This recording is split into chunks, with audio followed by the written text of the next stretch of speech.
সাল 624, 17 রমজান। রমজানের পিপাসাকাতর মুসলিমরা সেদিন রক্ষা করেছিল মুসলিম জাতির অস্তিত্ব। সেদিনের সেই বদরের যুদ্ধে হজরত মুহাম্মদ সাল্লাল্লাহু আলাইহি ওয়াসাল্লাম সহ মুসলিমদের বহরে ছিল মাত্র 313 জন সৈন্য। অপরদিকে কাফেরদের সৈন্য সংখ্যা ছিল 1000। মুসলিমদের মাত্র 2টি ঘোড়া আর 70টি উট। অন্যদিকে আবু জেহেলের নেতৃত্বে কাফেরদের বহরে ছিল 100টি ঘোড়া আর 700টি উট। মুসলিমদের তরবারির সংখ্যা ছিল মাত্র 8টি। সেখানে অসংখ্য অস্ত্রে সজ্জিত কাফেরদের বিশাল বাহিনী সেদিন পরাজিত হয়েছিল। এই যুদ্ধে কাফেরদের 70 জন বন্দী আর 70 জন নিহত হয়।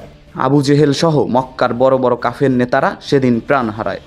অন্যদিকে মুসলিমদের শহীদ হন 14 জন সাহাবী। যুদ্ধে জয়ী হয়ে তারা ইসলামকে আরও গভীরভাবে ভালোবাসতে শুরু করে।